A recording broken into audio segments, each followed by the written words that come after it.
I'm JD TheMediajack, and thank you so much for joining me for another episode of the Flipside Podcast, episode 459. 2 interviews to go through today. This time, we're going to speak with Mike Hyde, known as MC Mikey on TikTok and MC Mikey pretty much everywhere else on social media. A few things have changed with him for the positive as well. He is going through a life transformation. He's trying to make himself healthier, but I don't want to take away the information. I'm going to let him tell that story. But first, we're going to talk to SallyQuinn Creations STL, Rachel. She is a phenomenal artist, body painter, Twitch streamer, and also just an all-around dork, as she calls herself. Thank you so much for watching. And as always, if you want to know more about my show or my content, the best and easiest place to go is TheMediajack.ca. All the links are there.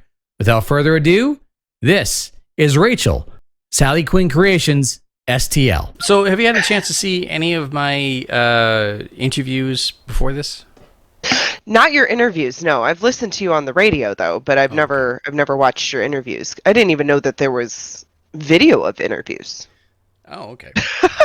I'm like, are those on your YouTube channel? Yes. Do you have a YouTube channel? I figured that we were on your YouTube channel. Yes. You always pushed me for a YouTube channel. You're like, you need a YouTube channel. I'm like, I don't know anything about YouTube. There's another one. I only suggested it because I've seen, I love the work that you do, and some of the really cool stuff is watching it progress, not only over time, but when it's time lapsed, and so it's faster.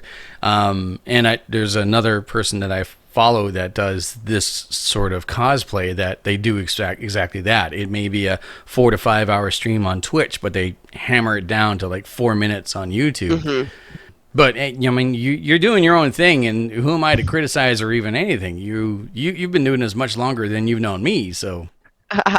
Well, I used to do time lapses. I just it takes a long time and it takes a lot of effort. I find it's a lot easier to do the reverse time lapse where you take the makeup off and then you just rewind it, because it takes a long time for me to edit those videos, and working 50 hours a week, I don't have the time to do all that, plus streaming and everything. So plus my boyfriend gets all upset with me because I don't spend enough time with him. Us men need attention. We're basically almost getting into the interview right away. What I generally do is I enjoy talking to people who basically have a story to tell, or they walk a different path. I can tell my story until I'm blue in the face, but I know my story. I know my background. You have gotten to this point in your life through a completely different path, and you have a completely different set of skills and a completely different crowd and support team. So it's incredible, and it's fun for me to talk to people like you who just basically walk a different path in life. Yeah, I will admit we're a bunch of giant dorks there for sure. We call it the dork squad pretty much because we're all just very, very dorky. But I try and welcome as many different people into, our group. So you have a lot of different people from different backgrounds who do different things. So you really have a true circle of friends that's just eclectic. That's my favorite part. Yeah. We'll start off with the fact that I keep calling you Sally, but your name's not Sally. No, my name's actually Rachel. Okay. Who is Sally then? Sally, well, I cosplay and body paint. So I cosplay Sally from Nightmare Before Christmas, and I have done Harley Quinn very, very long time ago. And so it started off as just Quinn cosplay, and then it went to SallyQuinn cosplay, and then now it's SallyQuinn Creations. So Gotcha. It's just slowly evolved over 7 or 8 years. How long have you been doing cosplay, and how long have you been doing body paint? So cosplay, I've been doing that, probably about 9 years now. My friend, when I started my full-time job, introduced me to conventions. I had never been to a comic convention before. And the first time I went, I was like, I have to go in a costume because I love Halloween so much. So I made myself a Wonder Woman costume out of poster board, and it just looked horrible. But everyone thought it looked amazing. And so from then on, I was just hooked into cosplay. So I've been doing cosplay for about 9 years, and I'm 6 feet tall, so I have to make all my own stuff a lot. And then so from there, it just sort of evolved into body painting, since I'm actually a graphic designer and a fine art artist. So it's probably been about 3 or 4 years I've been body painting now, as well as cosplay. Was it much of a transition to go from cosplay to your first body paint session? Yeah, probably. I started body painting with acrylics. So like the acrylics I'm using on my Mandalorian over here, I was body painting with them. And those did not, I mean, in my opinion now, they didn't turn out very good, but everyone thinks they're awesome still. But I've turned to more Maron and actual body painting, not acrylics. So it was a bit of a transition to learn different aspects of it. I also like to sculpt my own prosthetics as well, and so that's something that I had to sort of inch my way into, because there's a lot of different sort of avenues for that as well. So cosplay and then into body painting, and you've now incorporated social media as well as streaming. You go live on Twitch and you go through an entire body paint session, and by the end of it, you have this incredible cosplay piece of art all over you. And like, how did that all come to be? Because it wasn't just like, I'm a cosplayer and a streamer. You eventually you built from one end to the other, right? Yeah, I did. Well, I started streaming like 7 years ago. Oh, But wow, really? I was not, so I've been on Twitch for a very long time. I was building a Wonder Woman costume on Twitch as a streamer, and I was such a novice. Like, someone raided me while I was on Twitch, and I freaked out and started banning people because I didn't know what it was.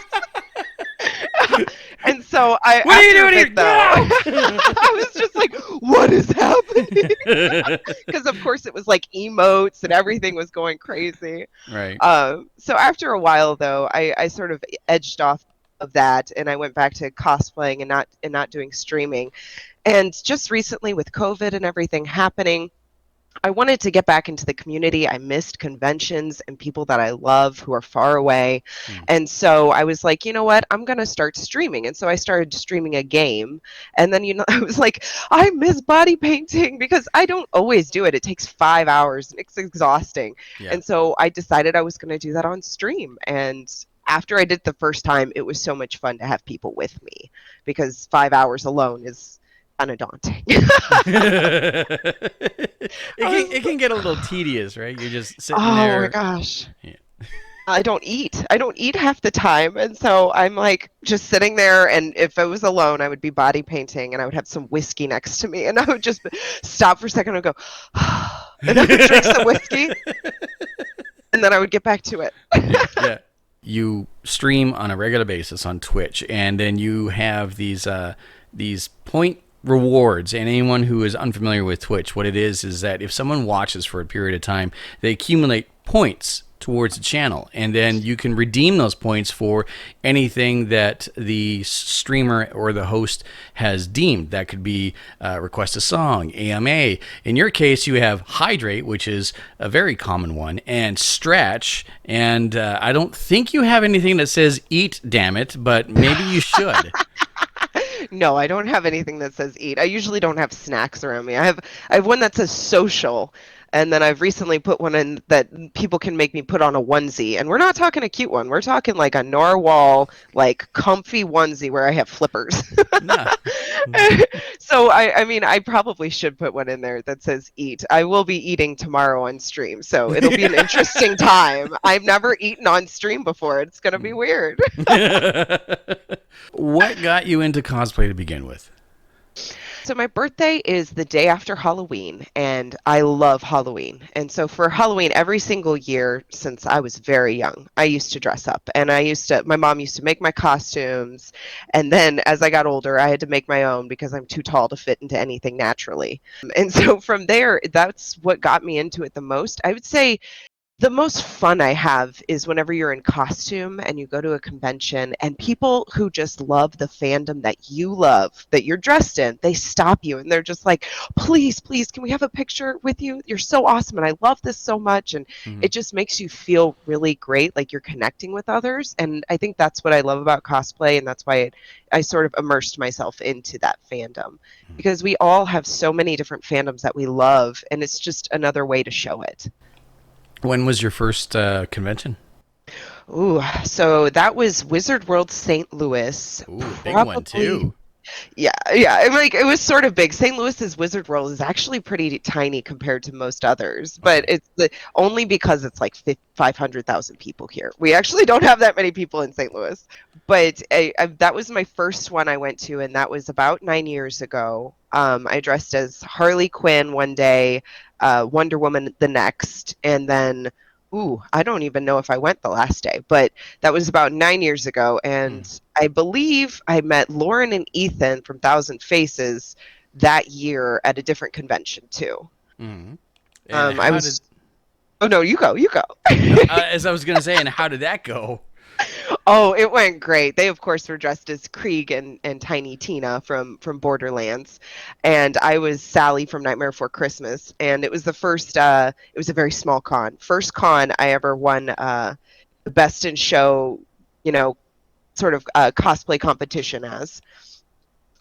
So that was a lot of fun. But the first time she saw me, she was just like, you're so pretty. Like, of course, Thousand Faces Lauren is Tiny Tina is screaming at me, of course, at this time. But we honestly became really great friends after that point, and best friends for, 5 years now at least. Anyone who has yet to experience, not just meet, but experience Ethan and Lauren from A Thousand Faces are missing out on the exuberant energy and the gravitational pull that these people have. They are boisterous and positive, and they are not like they're not abrupt about it, but they definitely they show their appreciation and they give respect as well as they earn respect.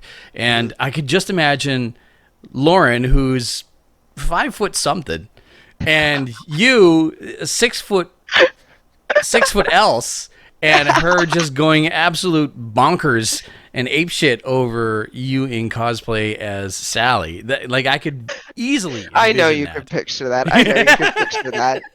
So Lauren is just she's so excitable, but whenever she sees a great costume, no matter who it is, if they're dressed as like a character she is dressed up as at that moment, she will just go nuts because she loves that character so much. And they're just such wholesome people, all around wholesome people. Yeah.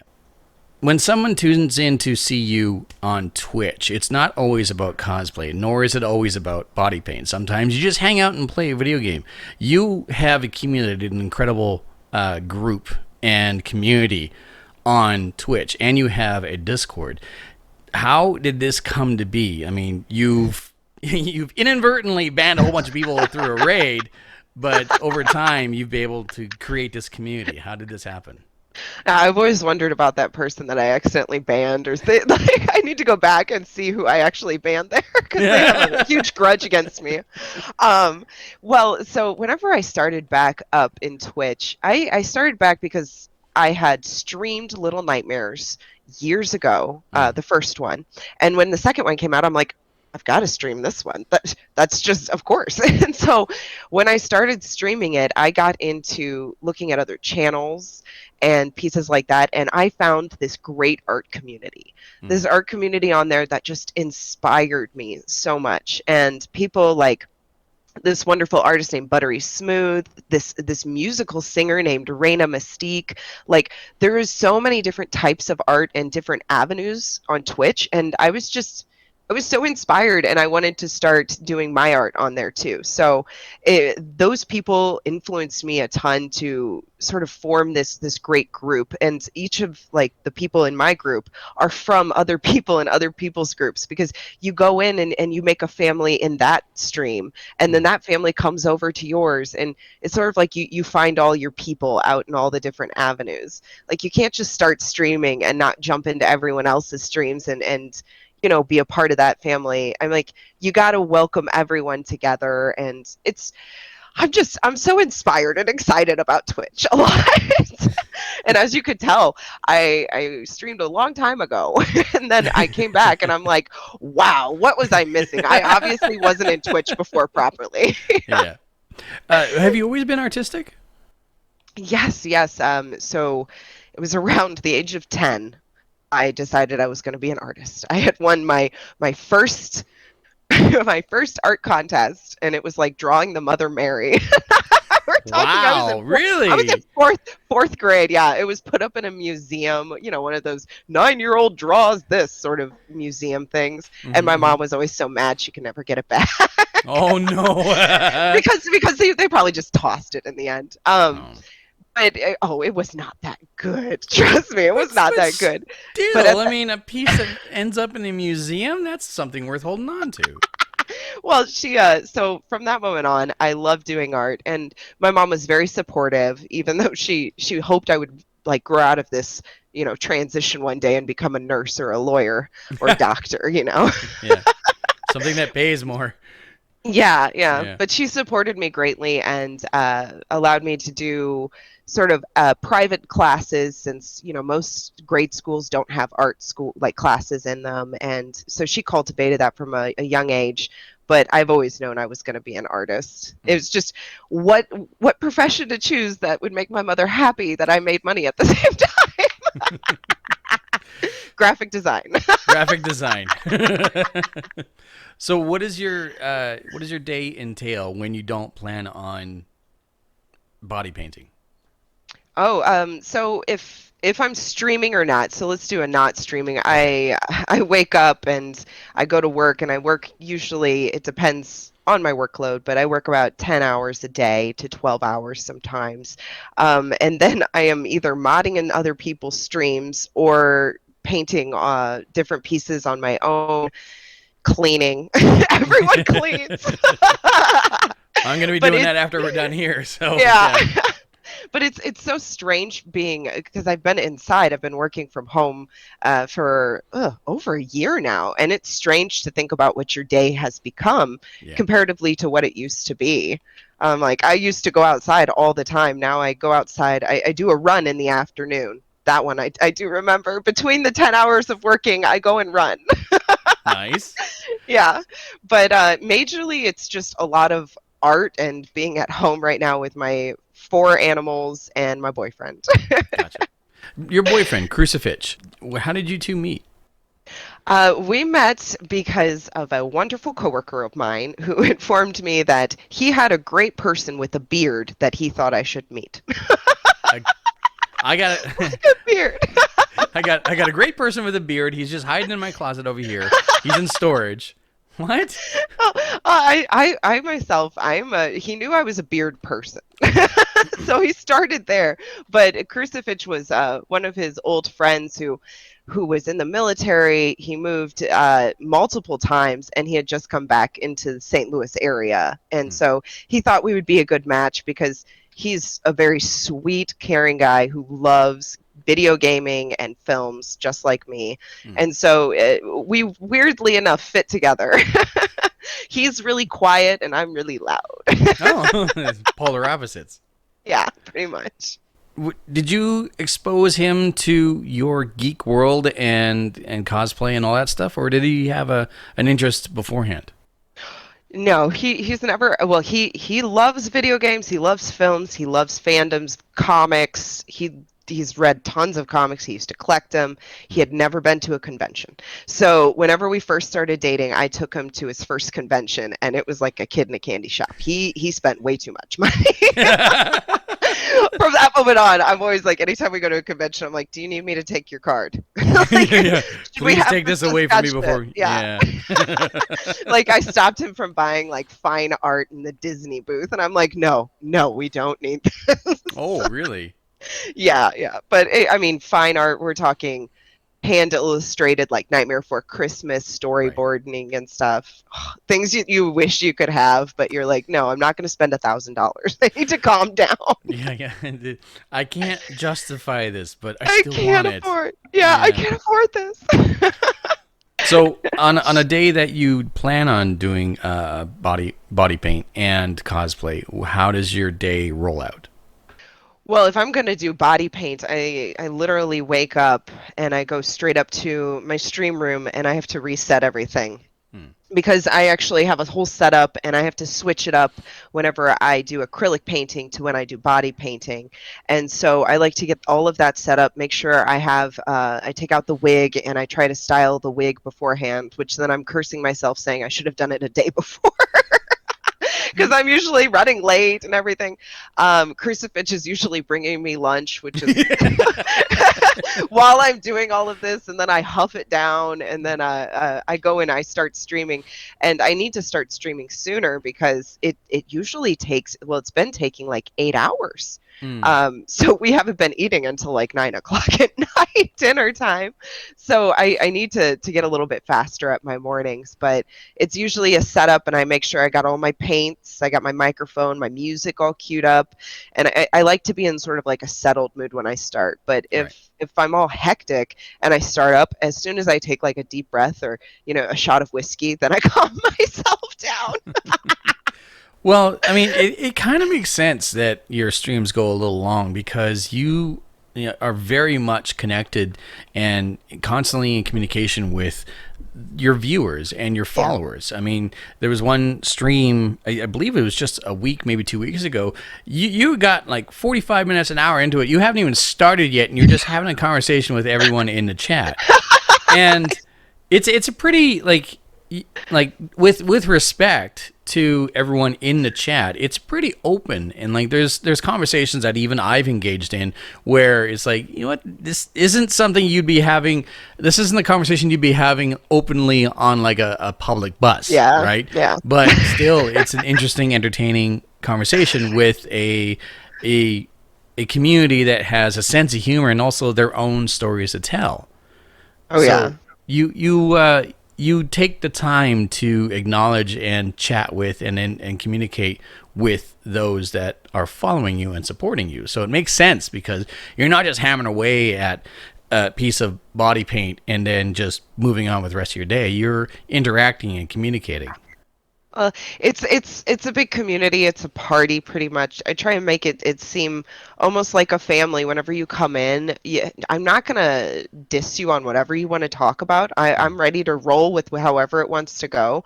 And one thing I promote in mine is open communication, and that's talking like links or if you want to drop your Instagram so we can look at that. If you want to show your art, I'm so excited to see it because I celebrate every single form and style of art, and they all inspire me. It makes me so happy to see other people's styles that are different from mine. It inspires me to do something different myself. So I always open it no matter where that conversation goes. I may go, I don't fully understand, but I'm fully down to talk about this. But I remember that stream. They were like, you have done only your face makeup and you're an hour into this. You need to get going. So much further to go. So have you ever run into the unfortunate situation where you've had to shut down a conversation or anything like that? Because it seems as though like I'm a moderator, but like everyone in your community makes my job pretty damn easy. Yeah. Well, I keep it pretty open, but no major conversation shutdowns. Sometimes if someone starts talking about politics or something that news and something that I'm not aware of, I'm just like, just to tell you, I'm not a politics person, so I just don't know a ton about it. And so I warn them about that. I do stress in my chat rules, I don't really want to talk about religion or politics, because I don't want people to have an argument or to diss another person in any way, because no matter what you believe, what you feel, you are welcome here. And that's, I want to cultivate that. So I haven't had any issues thus far. I do welcome anyone, but I feel if I did ban someone, it would be a troll or a person who might be too young for my sailor mouth, and I just feel kind of bad. or someone is just like trying to ride on your coattails or promote something that's inappropriate. Yeah, I get that totally, 100%. Yeah. When it comes to interacting with people online, Twitch and YouTube are one thing. You're talking about the actual hardline social media where you have Twitter and Instagram. That's something else, because for whatever reason, people are more bold and brazen when it comes to interacting with talented people and attractive people, not unlike yourself. So what is it like for you to display your work and get the reactions that you get on Instagram? I know you're on there. Yeah. So I have an Instagram and a Facebook. I prefer Instagram mainly because I work mostly in imagery, and so that's the best place to show off my imagery is Instagram. But Instagram is a way for me to include my graphic design abilities with my Photoshop almost, because I will admit, whenever I take pictures of my body paintings, I want to make sure everything is perfect in the picture. And so I do a tad bit of Photoshopping to adjust the lighting and stuff. And I feel it's a way for me to truly show off the body paint exactly how I want it to be shown off, because I'm no photographer. And so when I take these pictures, I'm usually like overly blown out color wise or light wise, because I don't know how to light myself. So I'm just like, shoot. And then, okay, I got this. But Instagram community, I feel, is a very nice community. You have a lot of control on Instagram as well to stop comments or ban certain things. So I don't get too many trolls myself, but I'm not that large, because I know a lot of body painters who do like the top half body painting. They probably have a bit more trouble with that aspect of it. But I'm pretty reserved as a body painter. I just like to show off my illusion art, which I can totally do top half wise. Right. And so I think I'm a little bit easier on the social media aspect. It's a lot to deal with, though. A lot of posting to deal with, and comments, and you always want to answer back to people. You never want to miss out on what someone said. With what's going on in the world right now, it makes things a little difficult, and makes some futures and some plans a little bit more murky. I don't know where you stand right now when it comes to getting vaccinated. I'm lucky enough to say that I got my first vaccine shot yesterday. I still feel it. Thank you. A, are you scheduled to have a COVID-19 vaccine shot soon? And B, where do you plan on taking your cosplay and body art career or interests in the future? Well, I actually have had my first vaccination about a week ago or 2 weeks ago. Yeah, so I'll be getting my next one and be fully vaccinated here soon, which we're very excited about in this house. Yes. And I could step out with confidence. I'm like, I'm not doing any wrong. I'll still put a mask on, people. I'll still put a mask on. Yeah. But I'm hoping to cultivate this career into something, not that I can just live off of, because that's not the point of my life. A lot of people are like, what are you after in life? What is your goal? My goal is to be happy. And I know security, which money makes you happy and stuff, but doing my art makes me happy. And I have a hard time emotionally if I'm not doing what I love. And so if I can cultivate this into something greater, that's amazing, but I will never sacrifice doing what I love for that goal. And so I'm hopeful and optimistic, and I'll always put my all into it, but I'm not expecting anything out of it. And that's the way I like to do it, because it's more about the passion and the community to me than making the money right now. So I'm hoping to hold on to that too. So, as people get bigger and bigger, they're like, oh, I have to think about this and this and this. And sometimes when you're young, when you're just starting off, I'm not that young. I'm just saying when you're just starting off in your career. I'm not that young. I'm not that young. Sweetheart, I'm older than you. I was like, most people are like, oh, I'm 22. I'm so old. I'm like, no. oh, and my gosh, be quiet over there, please. No. I turned 42 in a couple of months. So hey, I'm proud of you. You should be proud of that. I am proud of that. You should I be proud of survived that. on this planet for 42 years. Thank you. And you made it through a whole pandemic too. Yeah, exactly. Look at you go. A mutual friend of ours, of course, referring back to Lauren and Ethan, they've been doing a lot of work at home lately, and Lauren has very much been into more and more photo shoots and whatever. Is there an opportunity, or is there a chance for a crossing of streams, as it were, to have you and Lauren and Ethan together working on a project sometime in the future? Oh yeah, that's not surprising. That is totally going to happen. First off, though, Ghostbusters. Come on, you can't cross the streams, man. That's rule number one. That's rule number one. Come on. So my whenever I reach 1,000 followers on Twitch, I will be doing a stream with them, and that'll be revealed at some point. But we have actually collaborated in the past. We did Ethan's God of War. That was the first time he did a photo shoot for God of War, and I helped them paint him because they didn't do a lot of body painting, and so he's actually getting more into body painting because of his wonderful inspirations that he's been having. Venom, because he has the big headpiece, and so I've been loving watching that happen. But we also collaborated at a Wizard World St. Louis. I believe it was 2 years ago. I had a booth with them. We had a very big booth, and I body painted him as the Thing from Fantastic Four on stage and at the booth because it took that long. It was like an hour and a half panel, and I'm like, I can't get him done in this time. But he looked so amazing, and he actually went and did the judging at the contest afterward, and people just loved it. I collaborated with Lauren in making her into one of her favorite illustrations of Wonder Woman, which is this sort of punk Wonder Woman. It was gorgeous. But I can easily see us collaborating in the future. I keep telling her she needs to cosplay Spyro. And she's like, I can't be cute doing that. And I'm like, oh, girl, I can show you. I can show you how this is done. I'm like, I got to do a body paint now to prove this to her. Lauren can be cute in a burlap sack. Give me a break. Agreed. But yeah, so there's tons of collaborations in the future. Yeah, they're my besties, and if they were closer, I'd probably have them over every single week to body paint them. It's just easier. just these two canvases ready to go at any point in time. Yep. Nice. Yep. They're always happy to do so too. Okay, where can people find you and follow you on social media?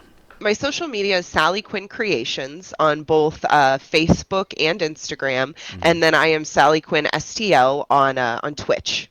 STL stands for St. Louis. St. Louis, yeah, which I may switch that. I made that Twitch handle name before I started changing my social media names to Creations, and then, it was one of those, you have to wait a whole month to change it to a new thing, and I'm like, oh. Yeah, but what you do now? Yeah, and then everyone now is like, SallyQuinn STL, and I'm like, great, no, I can't change it, everyone knows it. So I've been debating. Awesome. Thank you so much. Last time we did the... I was horizontal, you were vertical, and I got a few questions like, why? I'm like, he's a TikToker. This is I know, exactly. That's just it. I'm a TikToker, and I hate it when people flip their phones on the side, and I have to look like this when I'm watching it. How you been? I mean, it's been a while. I'm sorry. No, dude, no apologies necessary. I mean, life happens. I mean, there's a lot of us out there that just kind of get lost in our own stuff, right? Yeah. So I was thrilled when you reached out to me and wanted me to do this. I was like, I'm always ready to come on your show. You know that. So a chance to talk about me again for half an hour? Fucking sign me up. Yeah. I mean, there ain't much to talk about, but I mean, I'm here. We can talk about stuff, random things, life, where do babies come from? I don't know that. I'm still figuring it out. Well, so. I figured it's been 5 months, and I hadn't had a chance to really sit down and revisit. And one of my favorite things to do is to just do a follow-up interview, because things have changed, and we currently live in a world where shit can change on a fucking dime. So yeah, you're right. Clearly, I still follow you, and I interact wherever I can, and you Likewise. were my first duet, so... Really? Me? I mean, the Office clip. I'm honored. Thank you. The Office clip? Didn't I duet you on that one? Yes, but I think... You did the towel thing. Yes, I did. That's right. Yeah. And then the audio got cut. Yeah. So we haven't talked in about 5 months, and the first time I was honored with the opportunity to interview you, you had how many followers? This was back in November. It was mid-November. Yeah, I think it was only like 450. Yeah, and then for the past 5 months, you hit one of those massive, massive markers when it comes to TikTok. Mm-hmm. What's your current count now? I think I'm teetering along like 1,200, 1,100. Yeah. First of all, you broke past the 1,000 barrier, which congratulations. Yeah, that's on the that. huge milestone, because after that you can go live. You can, you're somebody now, right? Like you're on the phone book kind of thing. I was somebody before. Now I'm fucking somebody now. Well, that's awesome. Congratulations on that. Thank you very much. Appreciate that. What did that feel like? And did you watch the counter, or did you wake up or turn on your phone one day and go, oh, well, shit? So there's actually a funny story there. So I got myself into a what was a bet, almost became like a heated argument, but it was just a fun bet between me and a good friend, Ice Baby Ice T. Right. That I had no faith in my TikTok account. Like, as I told you before, I don't care if I get 1,000 followers or whatever. I never thought I'd hit that point ever. Okay. She was at fast approaching 5,000, and then she was going on to 10. So we made a pact, okay, if I get you to 10,000 before I hit 1,000, you gotta dress up as an elephant or some weird thing. She loves elephants. I wasn't trying to be a dick about it. Right. And if I got to 1,000 before she got to 10,000, I had to dress up as a woman and go live right. for the first time ever. I remember that. You did this entire series. You were dressed up in drag, and my goodness, man, a lonely Thursday night after a couple of beers? Maybe. Wow. I was actually challenged before I came on this interview. Someone's like, oh, you got to dress in drag. I'm like, I mean, it might be a treat for the people watching on YouTube right now, but there's going to be a lot of people that have no idea what's going on. So, a lot of people going, who is this? Why? I'm thinking maybe on April 24th, if some dude wants to try something, I'll be like, hey, what's up now? And then be like, no, pass. I'm out of this whole thing. Yeah, no, exactly. Yeah, give them the shock of their life. This is the worst mistake you've ever made, sir. Yeah, exactly. So you made the challenge out, and lo and behold, you hit 1,000. And then, what was the process there? Because first time ever, you showing up on your feed in front of your fans, and stunning. Well, it was just a calamity of events taking place at that moment, because I believe it was around Christmas time, and my parents were actually coming over that night. God. And I'm like, okay, I'm going to lock the door.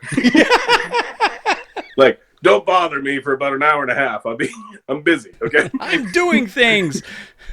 So, yeah, I was I'm bringing just, great shame to my family right now. I'm no. I mean, some people understand it. Some people are that's gay. And I'm like, no, that's just fun. It's just a joke. Yeah. It was, I'm honoring my end of the bet, right? So exactly. Yeah.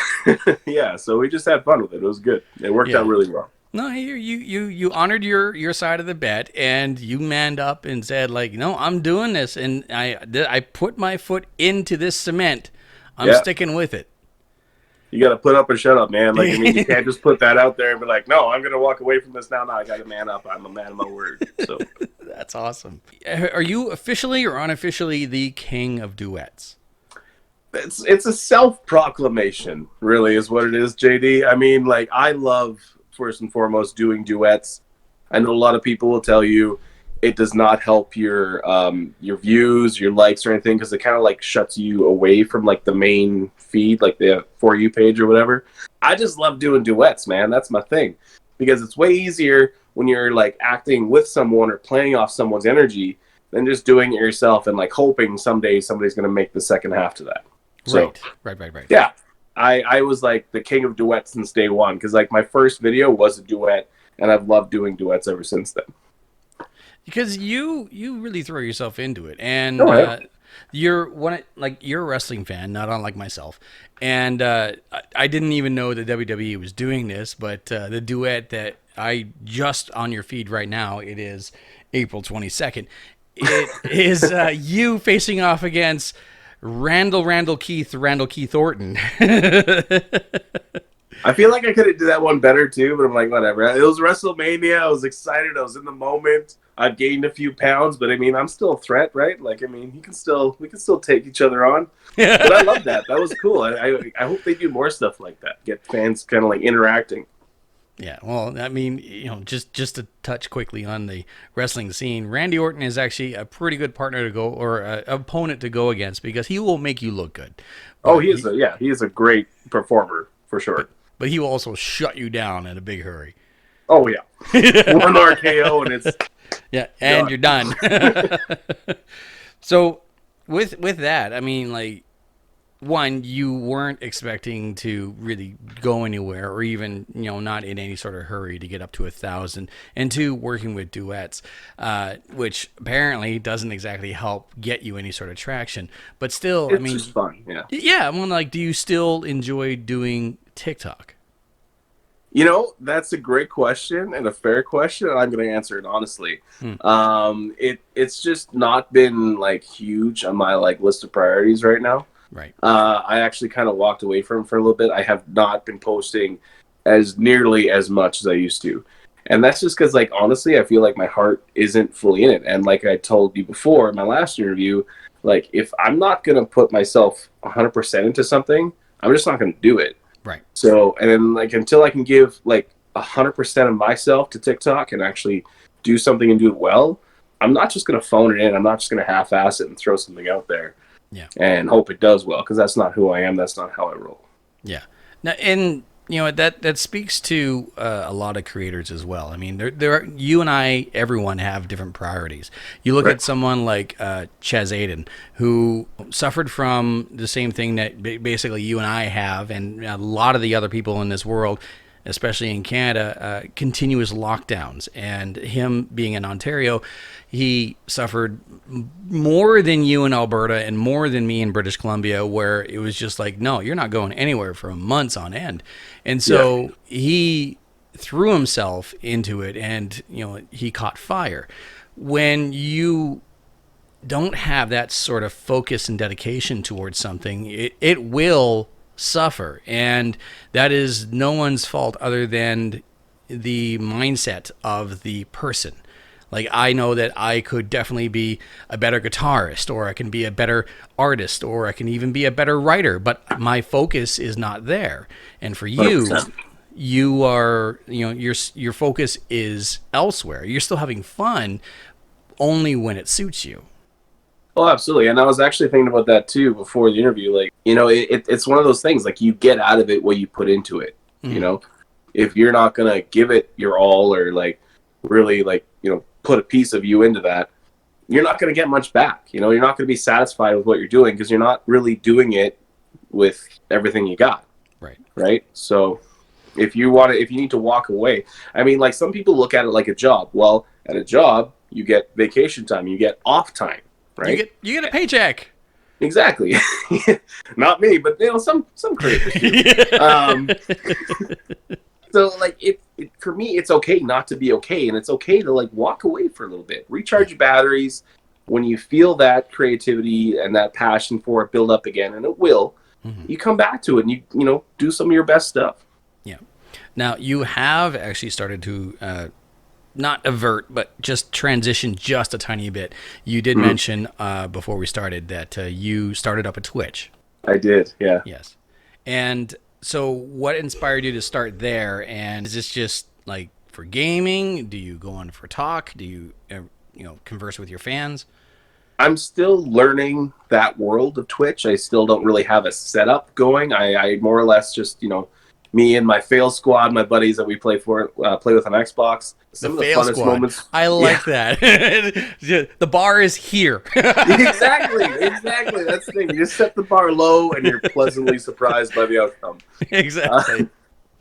So yeah, me, Dark Toast, and a couple other buddies, we get on there. We do the Twitch. And they changed their setup, so now you can't hear the whole conversation. You can't hear the other guys. Well, for me, like, that's the best part. Nobody wants to watch me play video games. They want to hear all the funny stuff that we're talking about, like, during the game, right? Yeah. Like, that's where you see a lot of these TikToks, a lot of these funny videos. It's not what's happening on the screen. It's what's happening in, like, the ear. Yes. And that's what I enjoy about it. And we, like, to capture some of those moments, like, that's why I'm doing it. It's the conversation amongst friends and, being reactive to a situation. If you're playing Warzone, Call of Duty, or something along that lines, you get stuck inside of a bunker and then you're screaming for help, and then your friends are either there to poke fun at you or to help you out. I mean, that's where a lot of the personality and the genuine organic comedy comes from, which is why a lot of these clips, other than like incredible shots, a lot of these clips just blow up. But also, it's a great opportunity for you just to have fun with friends. Exactly. And that's the thing. I think a lot of people find that to be like relatable. Mm-hmm. And that's what they enjoy the most about them. Something else that we were talking about is because of transitioning, and also because, I mean, let's face facts, the world is still not exactly right. If we were to go back 2 years ago, things would have been hunky-dory and just fine. But these days, we are seeing a light at the end of the tunnel. And province to province, it is different. Again, you live in Alberta, I live in British Columbia. So there is some hope for a little bit of normalcy along the way, but this entire time, year plus, can have a lot of weight on the psyche, on your mental health. And your focus taken away from TikTok and trying to venture into different avenues and whatnot is your mental health is primarily where your focus is right now. Yeah. I mean, it's kind of a mental and physical game. I mean, like, with gyms constantly like shutting down. I mean, like, I know in some places, like your place, they were open, in our place they're shut down. Yeah. And like the rules keep changing every day, right? I mean, I know you and I have both gotten our COVID shots. Yes. So that's like step one. I mean, like anything that I got to do to get this thing done, to get back to a normal life or some semblance of a normal life, that's what I'm going to do. Yeah. And now that it's finally like, Canada, like it's winter almost 24/7. But I mean, now that we're starting to get a little bit of the warmer weather, my friends have been talking to me. They just encouraged me like, let's get out, man. Let's go for a walk. Let's get out there. Let's do something. That's not just sitting indoors, playing video games, being on TikTok. Because, I mean, I'm basically in the worst physical shape of my life right now because I was on track to meet my health goals, to meet my weight goals and stuff like that last year. And then COVID completely derailed that. Right. And, doing the DIY gym at home thing is just not working out for me whatsoever. No.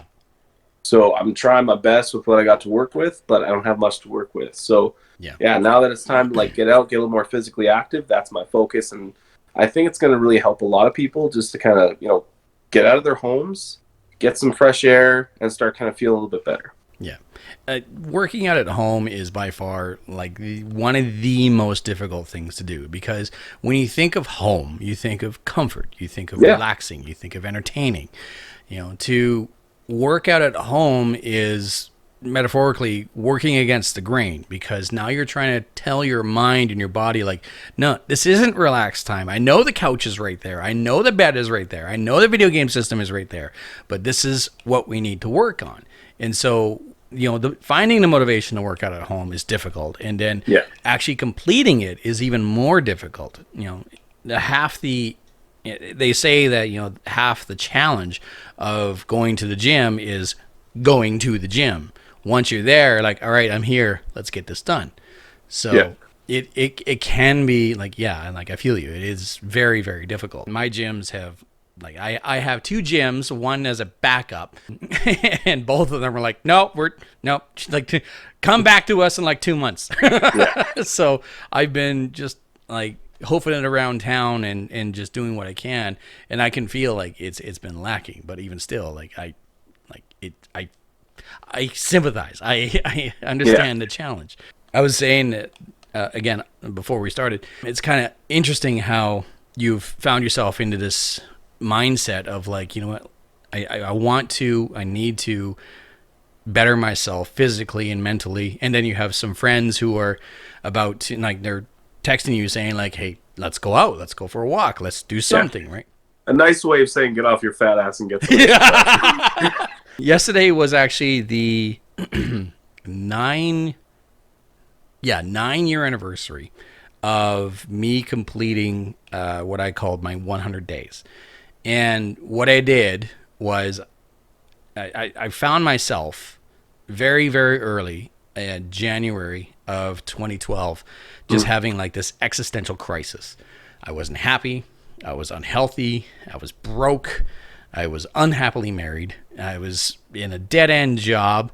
And like I knew that, you know, the only person to blame here is myself. Except for my marriage, but that's a different story. The two-way street, man. Yeah, exactly. So I didn't know what I wanted, but I knew what I didn't want, and I didn't want to feel the way that I felt. And so I took it upon myself to work out, not necessarily go to the gym, but work out, build up a sweat, 100 days in a row. And like I said, it was yesterday was the 9-year anniversary of me completing my 100-day challenge, where I started with just going for a walk until I built up a sweat, and then went home and started to eat healthy, and then that progressed to going to the gym. Because it was my 9-year anniversary, I have this tattoo on my arm, and across the top it says 100. 100. Yesterday, I finally got it finished and threw in all the color. Looks really good, man. Fucking hurt like hell. Yeah, I'll imagine. That's a lot of ink. Like all the black. Okay, so all the black. And I know this is all my story, and I'm sorry I'm taking away your spotlight. All the black was done in one session 8 years ago, and it took 8 hours. And I sat there for 8 hours and took the whole thing. And I remember during that 8-hour session going like, fuck, I could have spent this money on something else that didn't hurt this much. The color that I got yesterday took 3 hours. I got an hour into it, and I'm thinking to myself, how did I sit through 8 hours of this bullshit? But regardless, the entire point of this story is that eventually you find yourself at a point up here that you need to fix this and everything else. And once you've gotten to that point, like, that is by far the first step, right? The second step is starting to enact it, right? And it doesn't take, you know, a bound up a mountain. It takes one step, right? And so the fact that, and like, I applaud you, the fact that you have friends like, hey, let's go for a walk. That's great. That's an awesome first step, right? So good on you for doing that. I'm proud of you. I'm quite fortunate. So yeah. I mean, I'm with one of them right now, right? So me? What? Yeah. No. Come on now. You can't give me that credit. Fuck off. Sorry. Too late. It's out there now. I appreciate that. So with that, like, do you have a goal in mind, and do you have a plan in place? You know, they always say, like, if you don't have a plan, your plan is to fail. But with that said, I mean, right now, like, I mean, we know, like, things change, like, one day to the next. Yeah. So, I mean, sometimes you just got to slow things down and just take it one step at a time, one breath at a time, one moment at a time, right? You know, like, you don't always have to go big, right? You don't have to start big with these, like, okay, I'm going to be here, then I'm going to be here. Like, you know, like, say you can only do 10 push-ups, right? Yeah. Start with 5. Okay, because if you do 10, you're going to be dead. You're not going to want to do it again. Yeah. But if you do Why did I 5, do you're like, this? okay, Yeah. okay, this ain't bad. I can come back tomorrow.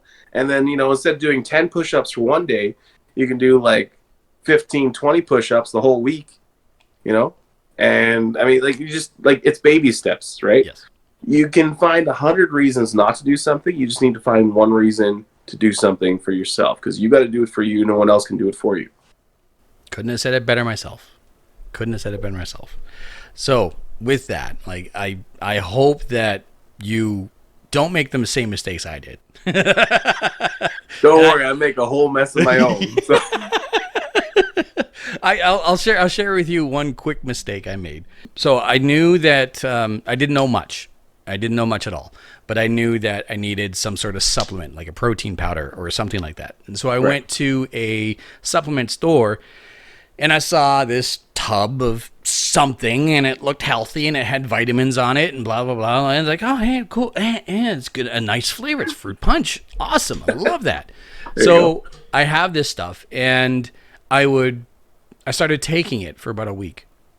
And what I do is I would have something to eat, wait about an hour. That way I don't get any cramps. Then I'd go to the gym and work my ass off, come home, and then have one of these powder shake whatevers. And that was going like that for about a week. And then I would go to the gym, and then I'd just completely be out of gas. Just like no energy whatsoever. Like it wasn't like I was sore or I was exhausted. I was just zero energy. Yeah. Tanks on empty. Yeah. Yeah. So I couldn't figure it out. And so I went back to that supplement store, and I actually went up to the counter, and I said, so here's the situation. I want to get healthy. I've actually started losing some weight, which is great. But lately I've just been finding that I go to the gym, and I just like, I could barely get through a quarter of my workout, and I'm exhausted. And the guy behind the counter goes, well, what are you using for supplements? And I said, well, I got this stuff and this stuff. And he goes, oh, wait. You got what? And I said, it's blah, blah, blah. And he goes, what flavor is it? He goes, fruit punch. You got a vitamin supplement? You should get protein powder. So like, oh, I am protein deficient when I'm going to the gym. I see. Well, yeah, like, I mean, for me, it was a culture shock when I started doing it, and luckily I had like a whole list of trainers that were working with me and wanted to help me along the way. And yeah, I learned a whole bunch of pre-workout, intra-workout, post-workout, like protein powder, BCAAs and stuff like that. And there's things that'll give you that boost and kind of a shot in the butt to get you going. Yeah. And then there are ones that are like, okay, they're for after. They're gonna help bring you down. Yes, exactly. So, you're up here. You need to calm down here, otherwise you're gonna vibrate through that wall. Yeah. One thing I've discovered over the past little while is BCAAs. Holy smoke! Like I thought, Gatorade, no big deal. But some of the BCAAs, they have pop flavored ones. They have candy flavored ones. Yeah. It's a whole world of goodies. Oh yeah, I'm drinking this stuff in the middle of my workout, going, "This is good for me." Well, and I don't know how healthy it is, but I know one lady at one of the supplement places I went to, she's like, yeah, we just have this on a hot summer day, and it just tastes exactly like iced tea. And I love me some iced tea, but it's full of sugar. But you drink this stuff, no sugar, tastes exactly like iced tea. I'll drink that shit all day long. Yeah, exactly. I'm glad that you're taking it upon yourself to better yourself, because once you get centered, then you can get back to being creative. Right? Yeah, that's when I can get back to what I'm good at. I mean, confidence is key. And when you're not feeling confident, you're not going to be confident. Yeah. And I think that's kind of what also contributed to my lack of TikToking, is because when I get up on the screen, I'm like, nah, I'm not feeling good about myself, so I'm not feeling good about what I'm creating. So, something's kind of give, right? Something's got to give, and you got to basically go back to the drawing board and find out what's not working and fix it. And for me right now, that's my mental health, my physical health, and those are going to be what's going to come first for me from now on. Yeah. You, as you brought up quickly before, both you and I got first shot of vaccine for COVID-19. I got mine last Wednesday. When did you get yours? Last Thursday. Oh, well, son of a bitch. There you go. What did you get, and how did you react? I got the Pfizer, and apparently it's the Cadillac of vaccines, and I felt like hardly anything.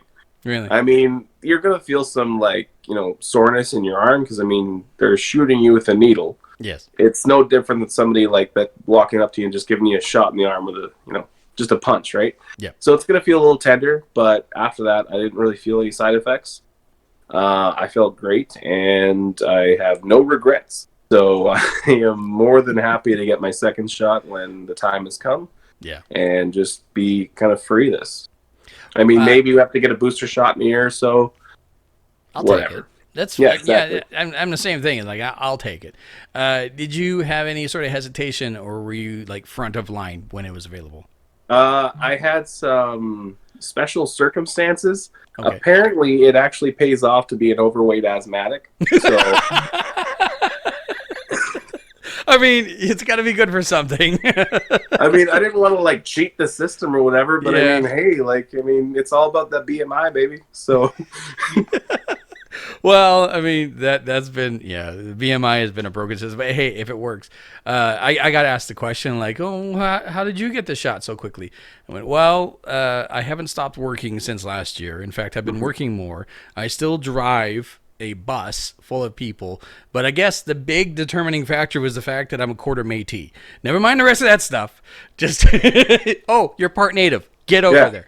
Exactly. So, yeah, I mean, I was happy to, and I've actually made this publicly known during my radio show. Like, I don't care if I get the vaccine. What I care is that other people get the vaccine.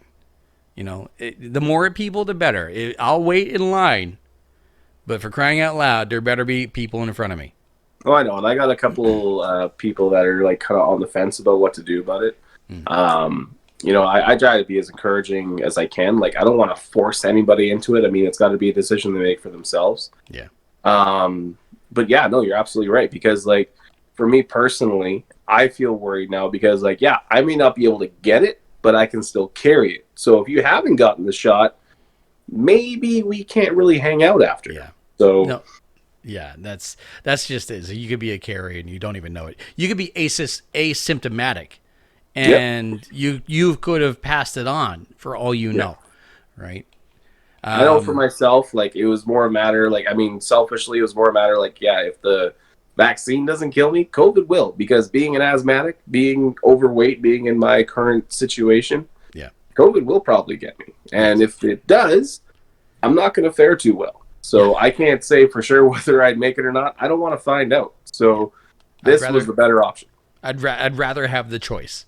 Give me the option, Exactly. Yeah. I didn't yell, but I raised my voice to my ex-wife. She just had a kid, a beautiful bouncing baby boy, a couple months old, and I texted her and I said, "Hey, how are things?" She goes, "Oh, things are fine." And she says to me, "Hey, I see you got the shot." I said, "Yeah, I did." She goes, "How did it go?" And I told her, like, well, it felt like I got punched in the arm for like a couple of days. That's it. She goes, "Oh yeah, well, I'm thinking about it." I looked at my phone and then called her and said, "The fuck you mean you're thinking about it?" She goes, "Well, I'm kind of scared." I said, "You are a brand new mother. Go get the shot."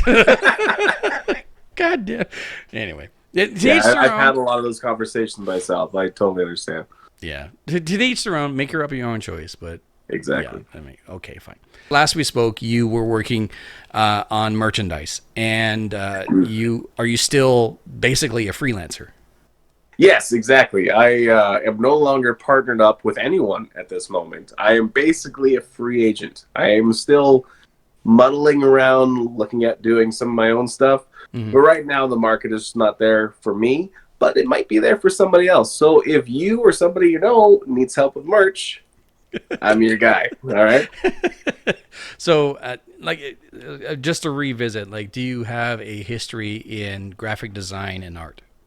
Well, I dabble. It's more of a hobby than anything else. So, I don't want to over-promote myself. I don't exactly have business cards, but, I'm pretty good. So, I haven't had a business card in years. I make my own stuff. I don't know if you've seen some of my designs on my TikTok account, but, I do okay. I designed the Potato Gang one.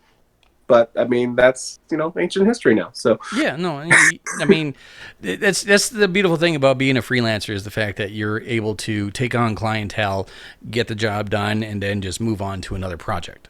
exactly. Yeah, so that's good because some of the stuff that you have shown on your social media feed is like it's fun to see. And I mean, quite frankly, if I had the budget, I would be happy to. But Right. there's been so little things I've been able to purchase for the past little while. But again, pandemic, blah blah blah blah blah. And Bro, I'm not I've making. almost made myself broke just making my own stuff. I mean, that's the thing. Like, to go into business for myself, it's like the money just going in one pocket to the other, but like it's paying somebody else to make the stuff, right? Yeah. So There was something that a different content creator off of a different platform brought up to me as an idea. And now I'm not going to implement this because I don't have the type of crowd nor the following for this. But the idea is to do a Kickstarter, and if the Kickstarter reached a certain goal, then basically what you did was you just absolutely